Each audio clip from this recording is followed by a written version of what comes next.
Yeah, I'd love that, to be honest with you, man. I mean, my fiance and I and a bunch of our friends. My fiance and I lead it.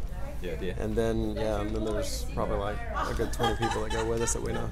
Proper talk about it. Yeah. Best way you can give back.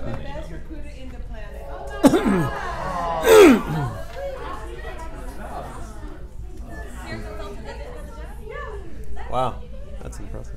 Quick turnaround. That's very impressive. That's hitting the mark.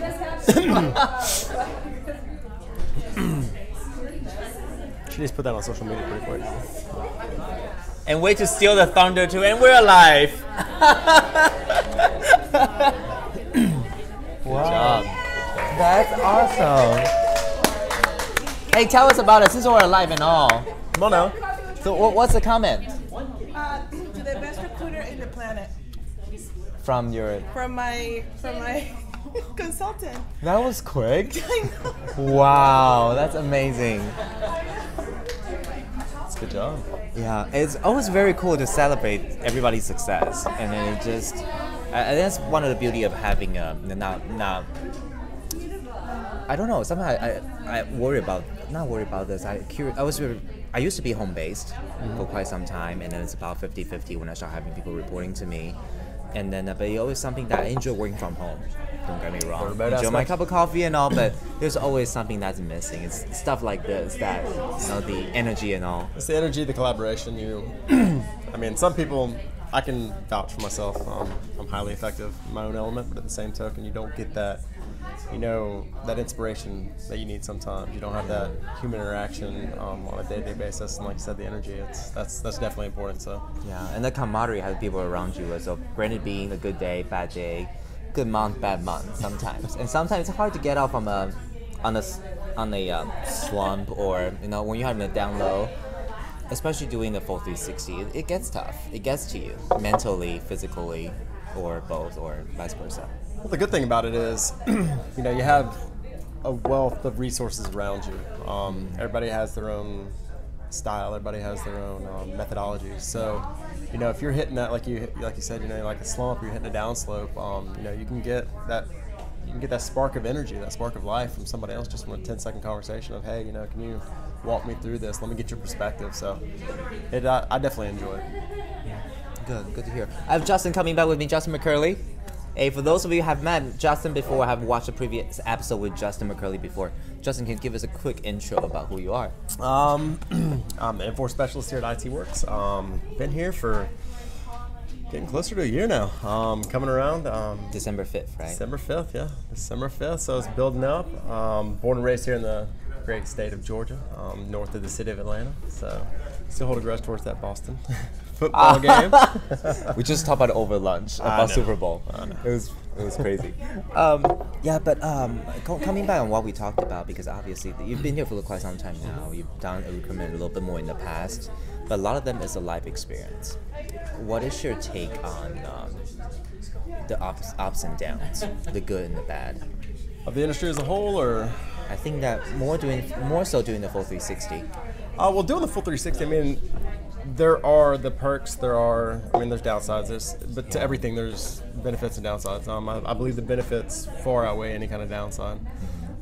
Benefit is, you build your brand. It's all about you. What you're able to deliver upon, what you're able to establish within expectations, as well as that relationship not only with your candidates, but also with the client. I have a lot of clients out there that contact me directly for resources, needs, questions. I'm really consultative with a lot of them, to be honest with you. But that's something that I love about the 360 aspect of it is you almost kind of control your own destiny. You can put in the work as much as you want to achieve whatever you want. It's the thing I've loved the most. I didn't have an extensive background with recruitment when I came in. It's I've built that rapport. I've built that market to the point where there's a lot of clients out there that will call me before they even start posting needs or anything like that, just because I've built that rapport with them. Now the downside on that is, if you're sick or you have some trips, things like that, there's some lag time in the process that is sometimes unavoidable. So if it's one of those, if you go all in and it's all dependent upon you working the entire side of it, you have to be on top of your game at all times. There is no real downtime, even when there is downtime. To me, someone like myself that has that kind of mentality and that kind of personality as is, I enjoy it. So my mind is always thinking. Even when I'm off the clock, I'm not off the clock. So it's just one of those things that I've always enjoyed. 360 I love. I really do. Yeah. Funny, like you said, especially when you get sick, and it's all about your name. It's about, people say strength and weakness. I think the full 360 really show, but at the end of the day, it is still how do you carry yourself and your own mindset and perspective. It really is everything, and that's also justify how you see everything and things around you.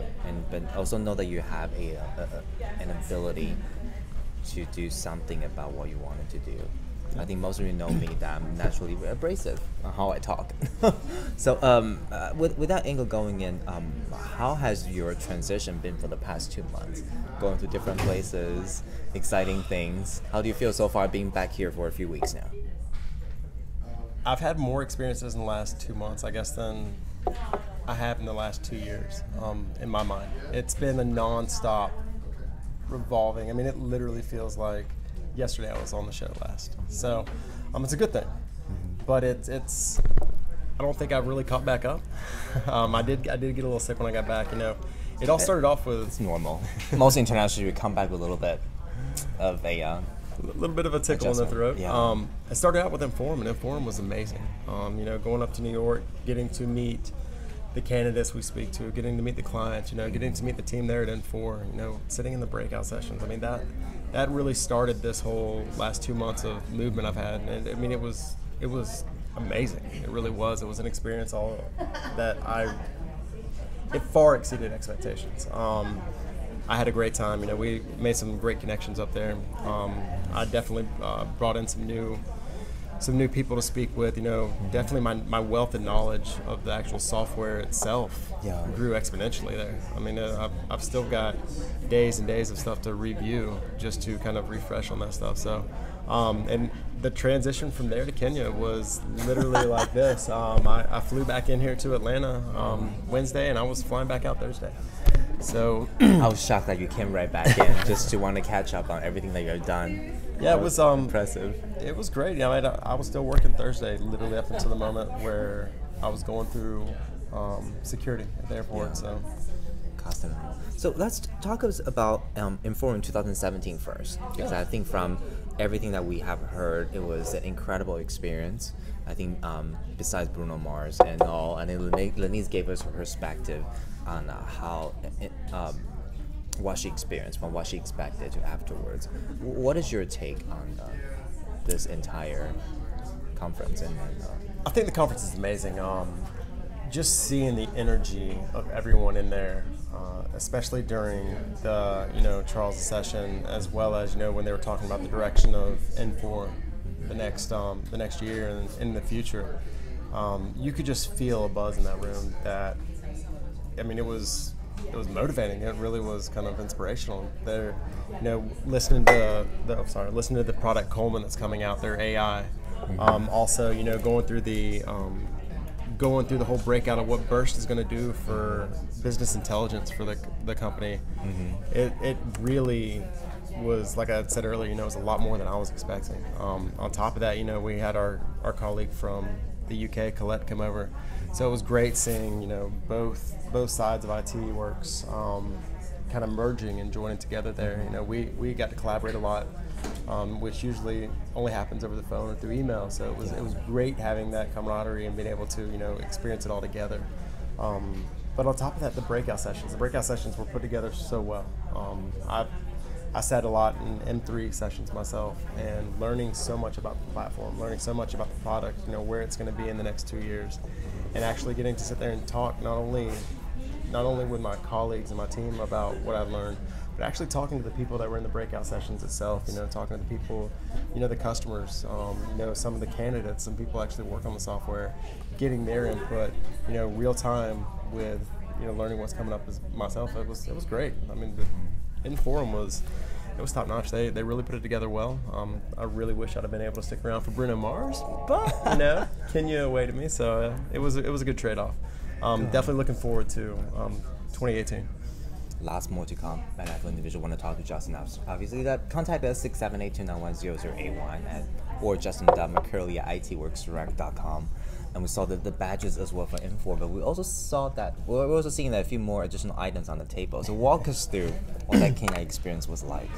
So like I mentioned, it was literally a quick transition, straight off the plane, back home, drop the bags off, and almost wake up. Suitcase. Suitcase was already packed, straight back on the plane.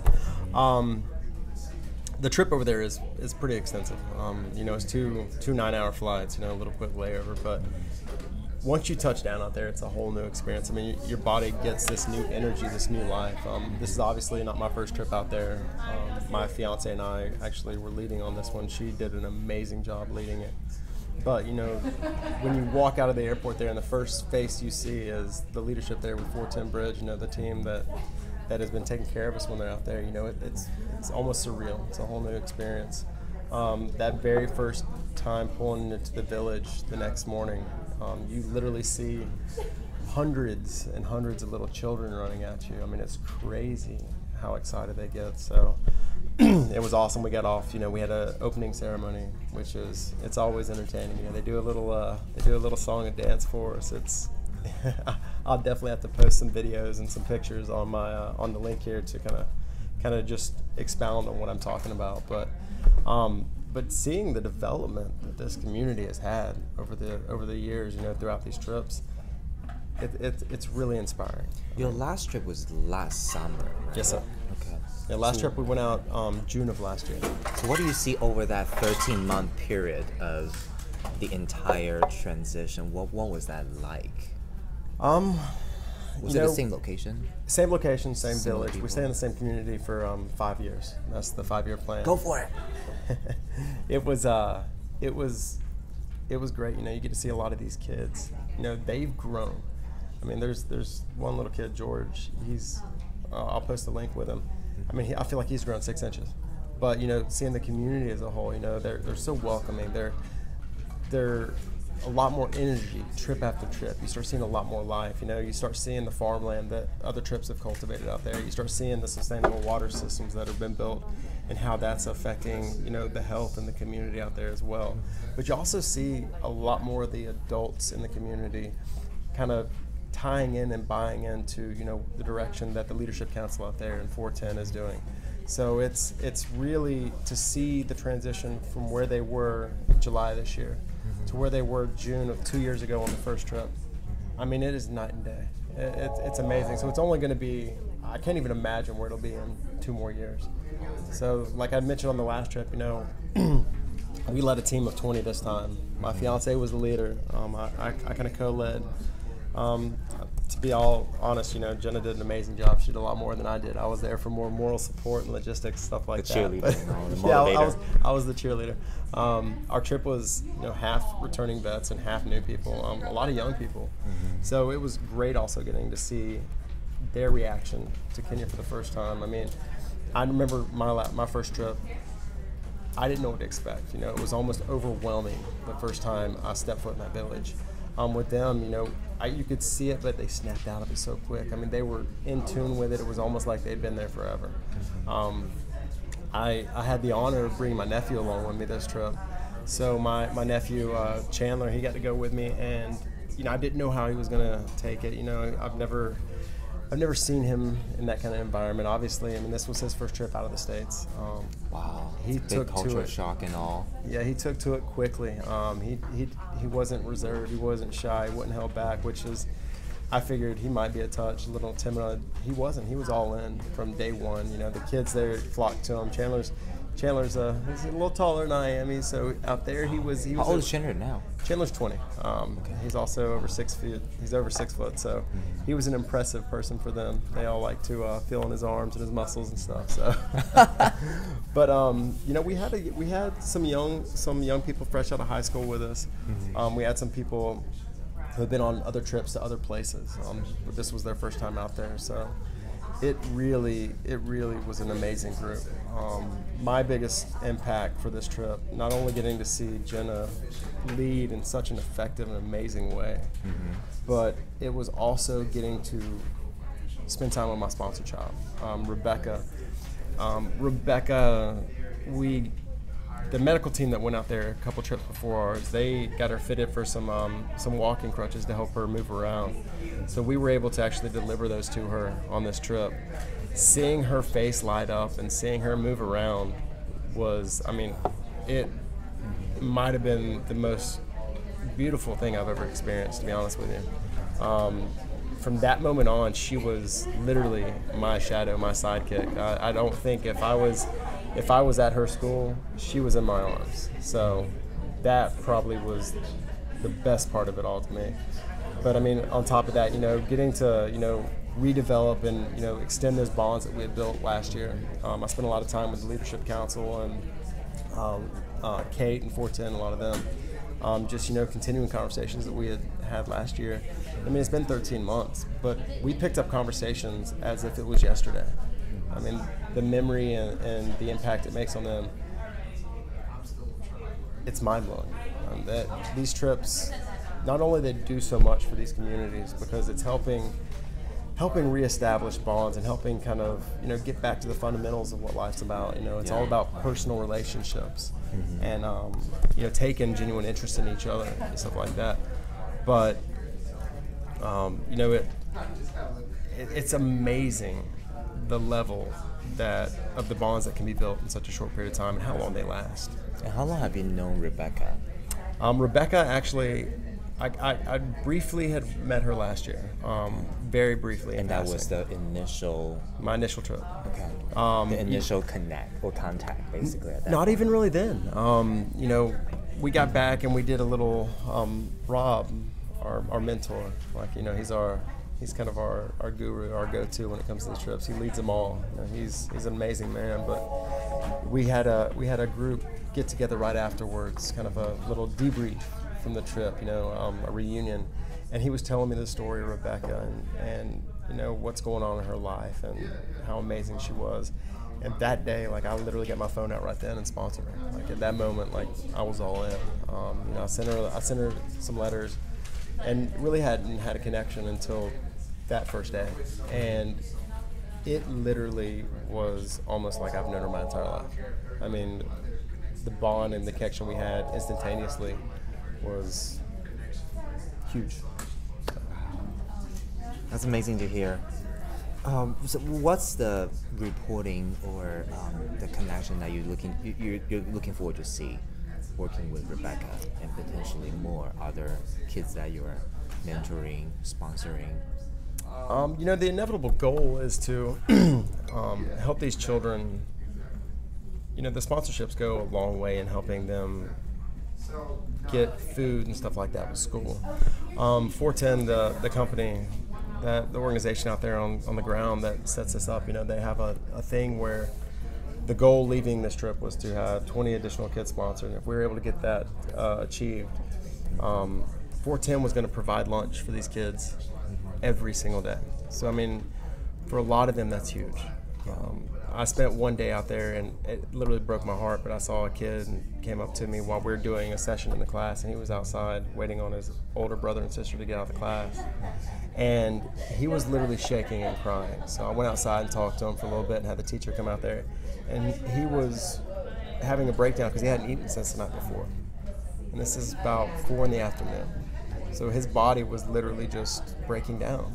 So, you know, the teacher, you know, I sat there and talked to him for a while. The teacher got him something to eat and something to drink real fast. But, you know, that's the inevitable goal of these sponsorships, is not only to get these kids the ability to advance in school, go to high school, you know, and start developing lives in the future. But it's also, I mean, like the food program. It's about to make it to where hundreds and hundreds of kids get one solid meal a day, every day that they go to school. Yeah. And for us, that's something, you know, we take for granted a lot of times. But for them, that can literally be the meaning between life and death. It can literally be the meaning between, Absolutely. you know, it's making these kids genuinely want to go to school and genuinely want to be great. So to me, that's the most impactful thing. I know we started getting a lot of feedback and a lot of people joining up on sponsorships immediately once we found out about that program. But the whole goal of it is, you know, watching these kids develop. You know, I'm a big believer that if you want to make an impact in the world and you want to make a change, you know, you start with the children. You can do so much in your own. I mean, I'm one man. I can only do so much physically. I can only do so much mentally and stuff like that. But you know, if I can invest in a lot of the youth in one way, shape, or form, you know, they'll be the ones that can make change. They'll be the ones who will be able to make the impacts that we need in this world. So, you know, pay it forward. yeah, it really is. But like Rebecca, my sponsor child, you know, she's highly intelligent. She's number 1 in her class. You know, very smart. She was And teaching. this is Rebecca. Yeah, this is Miss Rebecca right here. She's in class 4, our grade 4. You know, highly more advanced at her age than I probably was at that age. You know, she was teaching me Swahili. She was teaching me advanced math problems. You know, the good thing about that is, you know, I built such a rapport with her and such a bond. You know, the day I was leaving, you know, I asked her, you know, don't forget about me. You know, write me. You know, we'll keep in great contact, which fully intend on it. But I also asked her, you know, hey, help the other kids. You know, if you can do me a favor, I want you to help the other kids with school. You know, you're doing amazing at it. You know, take some of the ones that are struggling with it under your wing and help them. And at her age, she understood exactly what I was saying, and she was all about it. She was all on board. She had 2 of her friends there, Ruth and Winnie. They kind of helped her around the whole time prior to her getting the crutches. And, you know, we built an instantaneous bond with them as well. My fiance and I were going to actually start sponsoring those 2. You know, it really is an amazing community, and the thing of it is, you know, a lot of people don't realize that, you know, this is one community. I mean, there's millions and millions and millions of people out there in the world who just, you know, it's a lot of people look at things as, you know, they don't have anything, or it's a third world country, and you know, it's so impoverished and this and that.